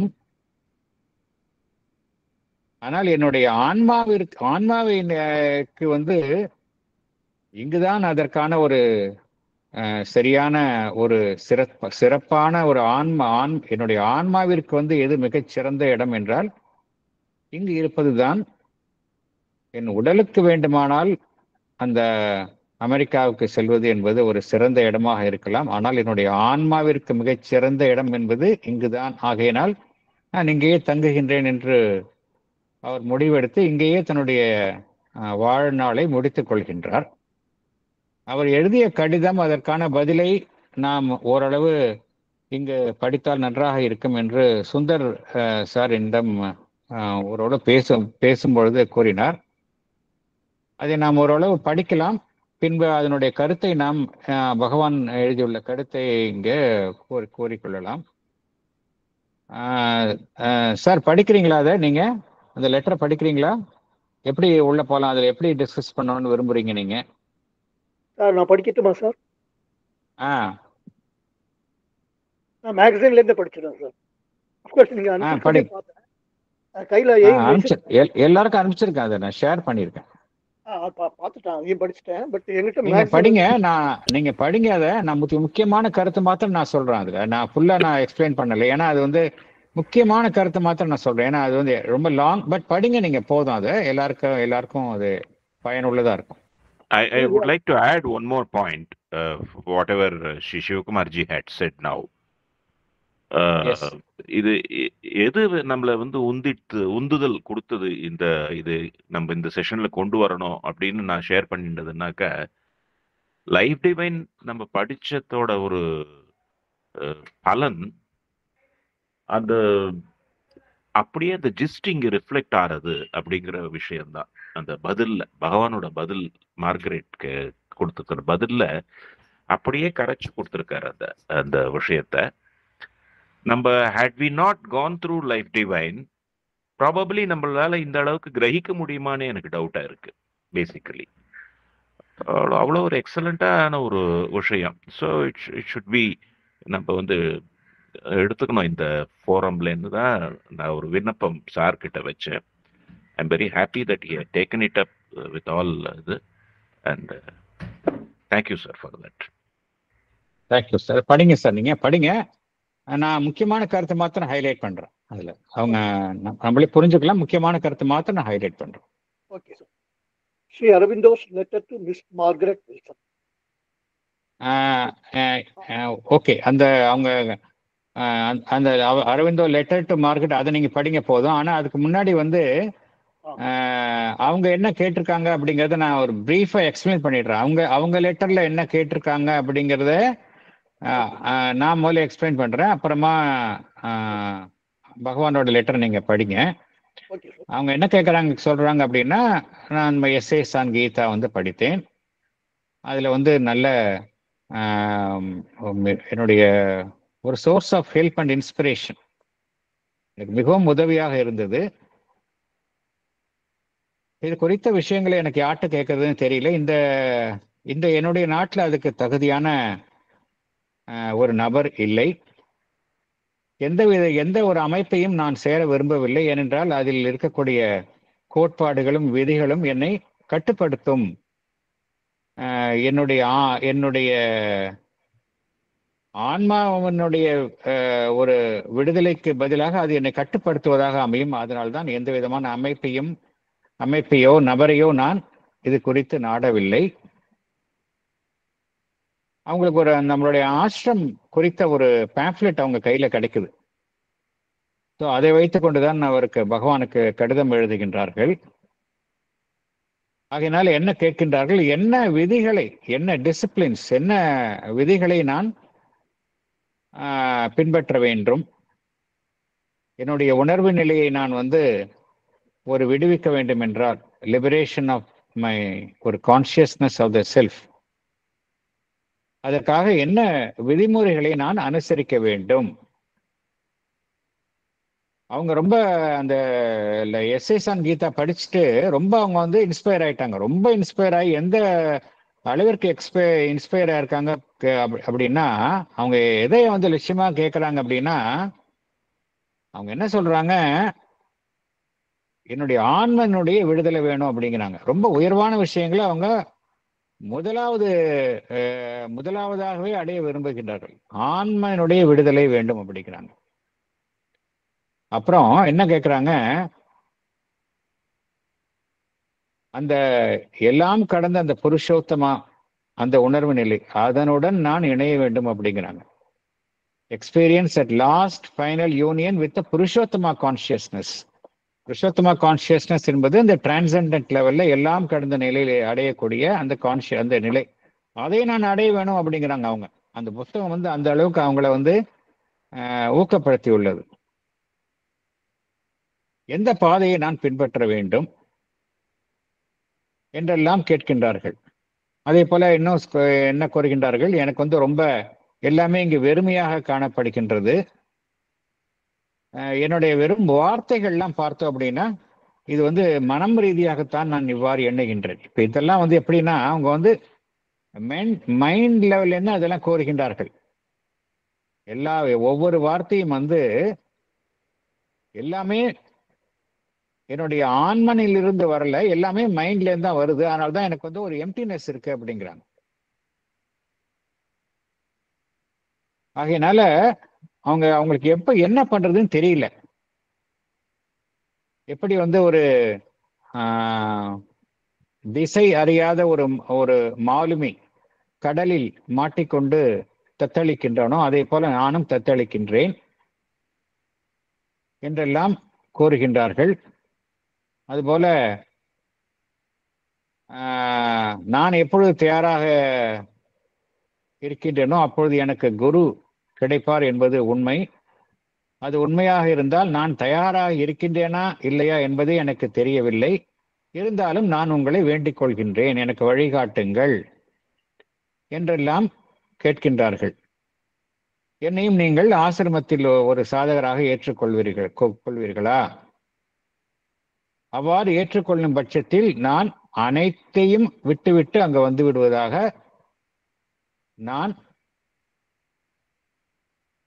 உறுதி கொள்கின்றேன் என்று கூறுகின்றார். அவ்வளவு டிட்டர்மினேஷனோட அவங்க சொல்றாங்க.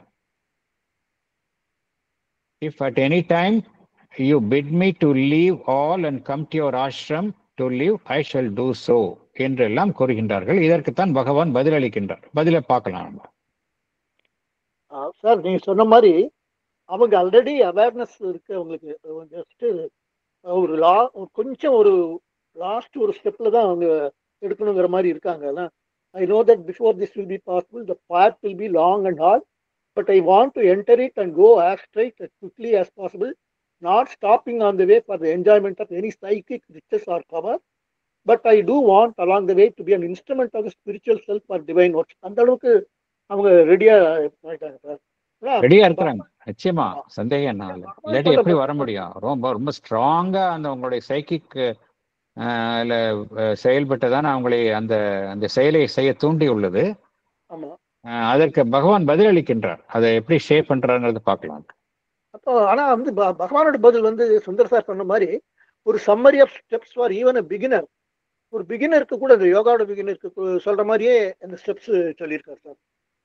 இல்ல அவங்க வந்து அதுல புரிஞ்சுக்கணும். அவங்க வந்து பிகினிங்ல தான் இருக்கிறாங்க, அதுல ஒன்றும் சந்தேகம் இல்லை. அவங்களுக்கு வந்து அந்த ஆர்வம் இருக்கு, எதை அடைய வேணும் அப்படிங்கறது இலக்கு இருக்கு. பட் எப்படி போகணும்னு தெரியல, அதுதான் அவங்களுக்கு. யூசி அவங்களுக்கு வந்து உயர்ந்த புருஷோத்தம கான்சியஸ்னஸ் அதை அடைய வேண்டும், தன்னுடைய செல்ஃபை வந்து லிபரேட் பண்ணணும், அதெல்லாம் அவங்க எண்ணுகின்றார்கள். பட் எப்படி போறது, வழி என்ன அப்படிங்கிறது அவங்களுக்கு தெரியல. ரொம்ப ஸ்ட்ராங் ஆஸ்பிரேஷன் இருக்கு அவங்களுக்கு. ஆஸ்பிரேஷன் தீவிரமாக இருக்கின்றது. ஆனால் அந்த ஆஸ்பிரேஷனை வந்து ஃபுல்ஃபில் அடைவதற்கான வழி, சரியான வழி என்ன அப்படிங்கிறது தெரியல அவங்களுக்கு. அதற்காகத்தான் அவர்கள் பகவானிடம் கேட்கின்றார்கள். Sri Aurobindo's letter to Miss Margaret Wilson, to Margaret படிங்க. Pondicherry, September 7, 1936. To find the divine is indeed the first reason for seeking the spiritual truth and the spiritual life. It is the one thing indispensable, and all the rest is nothing without it. The divine once found, to manifest him, that is, first of all, to transform one's own limited consciousness into the divine consciousness, to live in the infinite peace, light, love, strength, bliss, to become that in one's essential nature, and as a consequence, to be its vessel, channel, instrument in one's active nature. இங்க எடுத்துட்டோமா sir? Okay, அடுத்த எதையும் படிச்சிருங்க, அடுத்த paragraph படிச்சுங்க. தென் explain. நான் அந்த இதுல இருந்து படிக்கிறேன், மேக்ஸ்ல இருந்தே படிக்கிறேன் சார். அதான் ஓகே. அப்பனா நீங்க பேராகிராஃப் அதுல கொடுத்துருக்காங்க அவங்க, அப்படித்தானே? பெரிய இல்ல சார், ரொம்ப பெரிய பேராகிராஃப் இருக்குது. ஓகே, இன்னொரு சென்டென்ஸே படிங்க. Then I explain. Okay sir.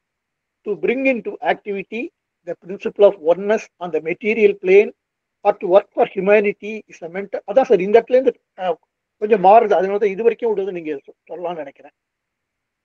சரி, ஓகே. நம்முள் இருக்கக்கூடிய அந்த இறைத்தன்மையை, இறைவனை கண்டறிய வேண்டும். அதுதான் முதல் காரணமாக இருக்கணும்.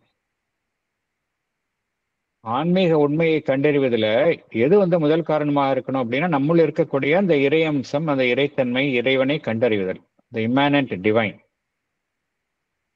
ஆன்மீக வாழ்க்கைக்கு அதுதான் முக்கிய முதல் காரணமாக இருக்க வேண்டும். அது அதுதான் அத்தியாவசியமான காரணமாகவும் இருக்கணும். அது இல்லாம வேற எதுவுமே சாத்தியம் இல்லை. To find the divine within us, அதுதான் அத்தியாவசியமான காரணமாக இருக்க வேண்டும். அது இல்லைன்னா வேற எதுவுமே மற்றவையெல்லாம் பொருட்டல்ல அப்படிங்கிறார். It is the one thing indispensable and all the rest is nothing without it அப்படிங்கிறார். அப்புறம் ஒன்ஸ் நீங்க உள்ள இருக்கக்கூடிய அந்த இறை அம்சத்தை அறிந்து கொண்டால் அதை நாங்க வெளிப்படுத்தணும் அப்படிங்கிறார். Once you realise a divine within oneself, நமக்கு உள்ளே இருக்கக்கூடிய அந்த இறை அம்சத்தை நாம் அது அனுபவபூர்வமாக அறிந்து கொள்ளுதல், உணர்தல், அதற்கு பின்பாடு அதை நாம் வெளிப்படுத்த வேண்டும். டு மேனிஃபெஸ்ட் ஹிம் அப்படிங்கிறதுக்கு பகவான் அதற்கு விளக்கம் தருகின்றார். மேனிஃபெஸ்டிம்னா எப்படி வெளிப்படுத்துவது என்றால், ஒருவருடைய ஒரு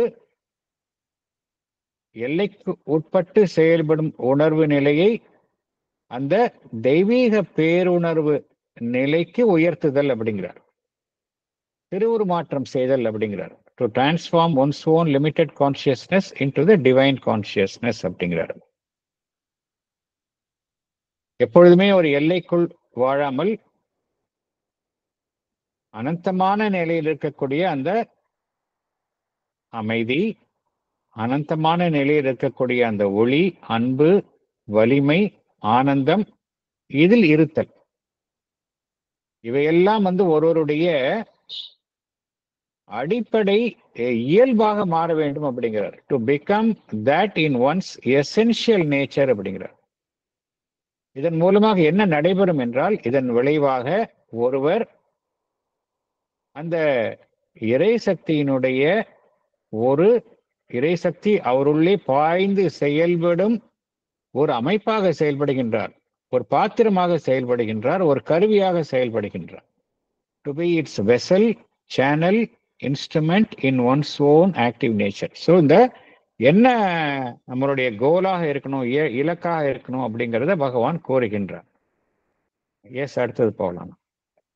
To bring into activity the principle of oneness on the material plane, or to work for humanity, is a mental mistranslation of the truth. These things cannot be the first or true object of spiritual seeking. We must find the self, the divine. Then only can we know what is the work the self or the divine demands from us. Until then, our life and action can only be a help or means towards finding the divine, and it ought not to have any other purpose. You know, sir. Shall I stop here? Yes. அடுத்த sentence படிச்சிருங்க. Okay. As we grow in the inner consciousness, or as the spiritual truth of the divine grows, as we grow in the inner consciousness, or as the spiritual truth of the divine grows in us, our life and action must indeed more and more flow from that, be one with that. Okay, sir? Yes. See, இந்த material பிளேன்ல ஒரு physical பிளேன்ல மனித குலத்தில் ஒருமைப்பாட்டுக்காக வாழ்வது என்கின்ற ஒரு மேற்புறமான ஒரு லட்சியங்கள், இது அவசியம்தான். ஆனால் பகவான் என்ன கூறுகின்றார், ஒரு ஆன்மீக தேடுதலினுடைய ஒரு அடிப்படை நோக்கமாக இது இருக்க முடியாது அப்படிங்கிறார். என்ன கூறுகின்றார்? To bring into activity the principle of oneness on the material plane and to work for the humanity. மனித குலத்திற்காக நான் சேவை செய்வேன், மனித குலத்தில் ஒற்றுமைக்காக நான் பாடுபடுவேன். இப்படிங்கிறது வந்து பகவான் என்ன அதை வந்து பகவான் சொல்றது நம்ம தெளிவா புரிஞ்சுக்கணும். அதுக்காக இதெல்லாம் கூடாதுன்னு சொல்லல.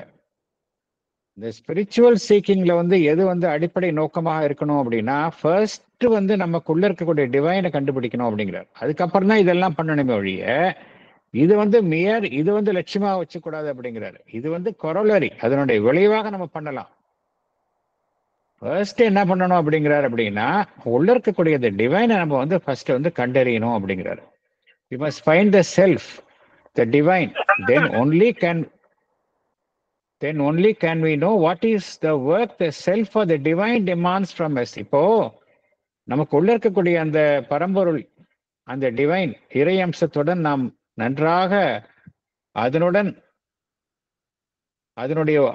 நம்ம இரண்டரை கலக்கும் பொழுது என்ன நடைபெறுகின்றது என்றால், அது வந்து நம்மளுக்கு டிக்டேட் பண்ணும் என்ன செய்யணும் அப்படிங்கிறது. அது டிக்டேட் பண்ணும். இந்த சைக்கிக் பீயிங்கை வந்து நம்ம வந்து ஆஸ் ஆஃப் நவ் மென்டல் லெவல்ல வந்து இதை செய்யணும் அதை செய்யணும்னு நினைக்கிறதோ, வைட்டல் லெவல்ல இதை செய்யணும் அதை செய்யணும்னு நினைக்கிறதோ, அது என்னதான் உயர்வான விஷயங்களாக இருந்தாலும் கூட அதற்கெல்லாம் முந்தையதாக செய்ய வேண்டிய வேலை என்ன அப்படின்னா, ஒருவருக்குள் இருக்கக்கூடிய அந்த சைக்கிக் பீயிங் அதை வந்து ஒருவர் முழுவதுமாக அதை வந்து ஒருவர் அறிய வேண்டும். அறிந்து அதனுடைய வழி நடத்துதலின் பேரில் புற விஷயங்களை செய்யணும் அப்படிங்கிறார். அப்பதான் வந்து சரியா இருக்கும் அப்படிங்கிறார். Until then, our life and action can only be a help or means towards finding the divine. அது வரைக்கும் வந்து நம்மளுடைய எல்லாமே வந்து அந்த உள்ள இருக்கக்கூடிய அந்த இறைவனை கண்டறிவதில் தான் இருக்கணும் அப்படிங்கிறார். வேற எந்த நோக்கத்திற்காகவும் செயல்படக்கூடாது என்று பகவான் குறிப்பிடுகின்றார். அது மாத்திரம் இல்ல, நம்மளுடைய இந்த இன்னர் கான்சியஸ்னஸ் அதுல வந்து அதுல மேலும் மேலும் நாம் அங்க இரண்டரை கலந்து அதனுடன் செயல்படும் பொழுது எல்லா நம்மளுடைய அனைத்து செயல்பாடுகளும் வந்து எப்படின்னா அதனுடைய வெளிப்பாடுகளாகத்தான் இருக்கணும் அப்படிங்கிறார். To be one with it. அதாவது மென்டல் வைட்டல் இருக்கும் பொழுது எல்லாம் மேற்புறத்தில் இருக்கு. வேற சைக்கிக் பீயிங்கோட இரண்டரை கலந்து அதை ரியலைஸ் பண்ணி செயல்படும் பொழுது எல்லாமே அதனுடைய வெளிப்பாடுகளாக அமைந்துவிடும் என்று பகவான் குறிப்பிடுகின்றார். அடுத்தது போகலாம்.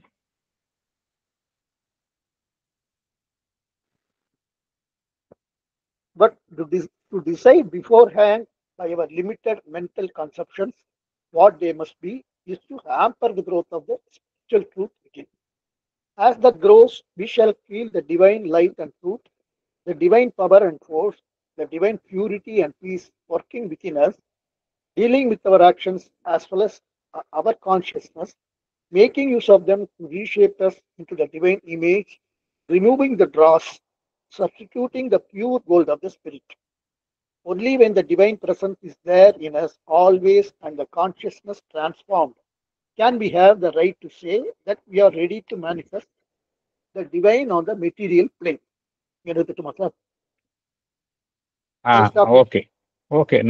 ஓகே இப்ப நம்ம வந்து உள்ள இருக்கக்கூடிய அந்த இறை ஒளி, இறை உண்மை, இறை சக்தி, த டிவைன் பியூரிட்டி, தூய்மை, அமைதி எல்லாமே செயல்பட ஆரம்பிக்கும் பொழுது எல்லாமே வந்து நம்முடைய செயல்பாடுகளிலும் அது எல்லாமே பிரதிபலிக்க ஆரம்பித்து விடுகின்றது. எல்லாமே நம்முடைய செயல்பாடுகள் எல்லாமே இந்த இறை அம்சங்கள் எல்லாமே அனைத்து செயல்களிலும் வெளிப்பட ஆரம்பித்து விடுகின்றது.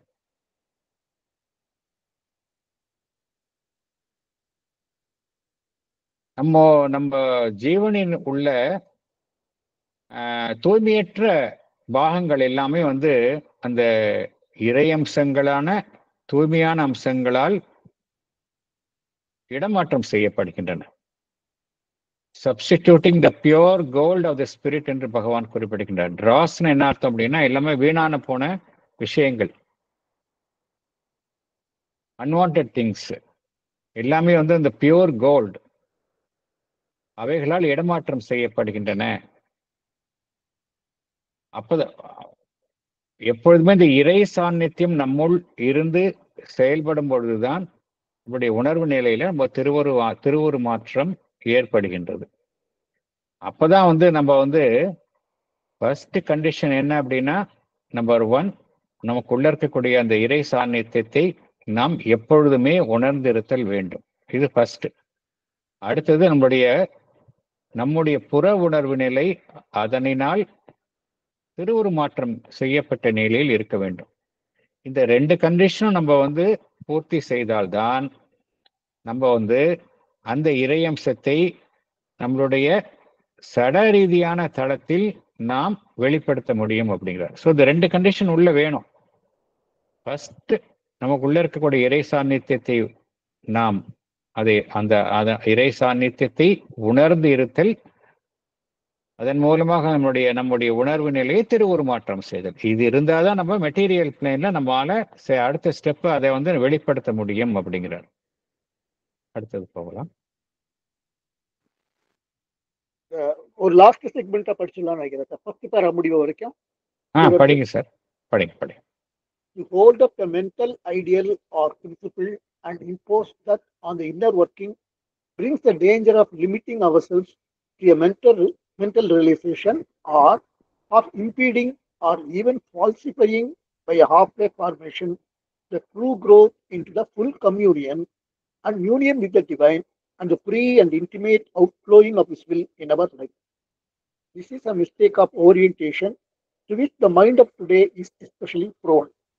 It is far better to approach the divine for the peace or light or bliss that the realization of Him gives than to bring in these minor things which can divert us from the one thing needful.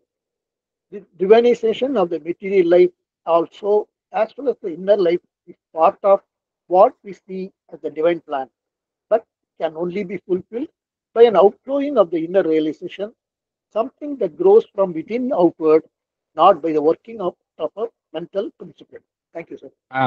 மீண்டும் அவர் என்ன கூறுகின்றார் என்றால், inner realisation தான் அனைத்திற்கும் முந்தையதாக இருக்கணும் அப்படிங்கிறார். That should inner realisation should precede all other outward activities அப்படிங்கிறார். இதுதான் அடிப்படையில் பகவான் கூறக்கூடிய கருத்து. இன்னர் ரியலைசேஷன் இல்லாம நீங்க வேற எந்த மைண்ட் லெவல்லையோ மற்ற லெவல்லையோ நீங்க என்னதான் உயர்வான லட்சியங்களை வைத்தாலும் அது சரியான ஒரு அணுகுமுறையாக இருக்காது அப்படிங்கிறார்.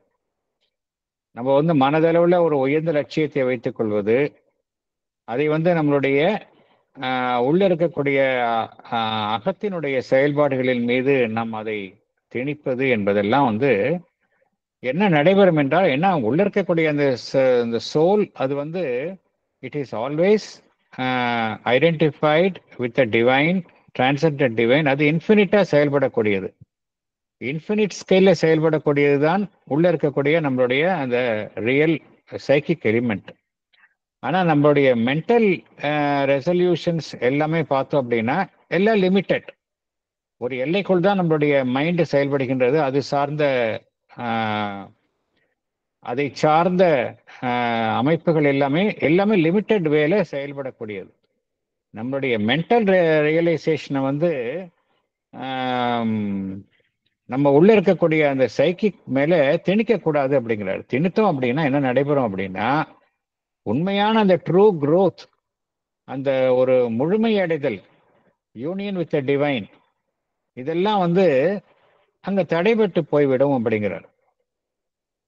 The free and the intimate outflowing of His will in our life, அந்த பரம்பொருள் உள்ள இருக்கக்கூடிய இறைவனுடைய இந்த சித்தம், அந்த ஒரு சங்கல்பம் ஏன்னா அது இன்ஃபினிட்டாக செயல்படக்கூடியது. நம்மளுடைய மனம் எல்லைக்குட்பட்ட நிலையில் செயல்படக்கூடியது.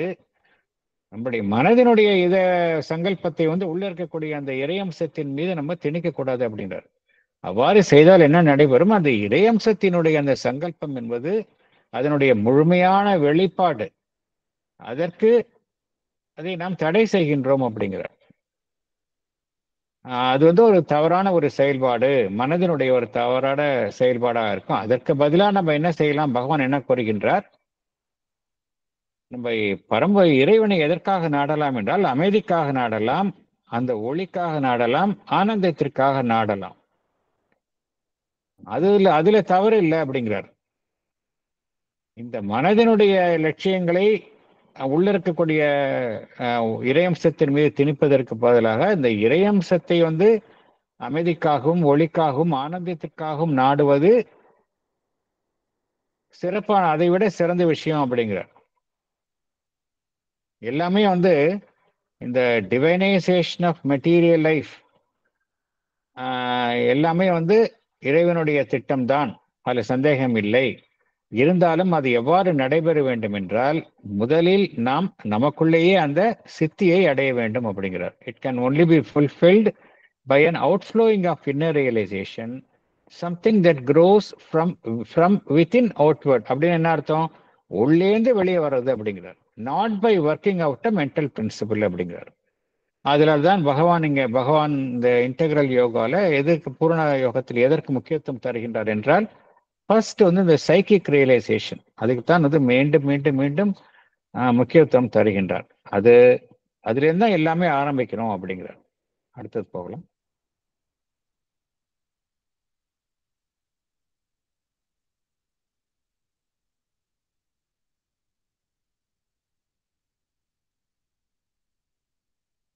அசோகன் சார், உங்க மைக் மியூட்ல இருக்குன்னு நினைக்கிறேன். இல்ல, அதான் I thought you will be stopping with this session 5 o'clock ஆச்சு. ஒரு வேளை ஓகே, இதை நம்ம மேற்கொண்டு அடுத்த செஷன்ல பார்க்கலாமா? அத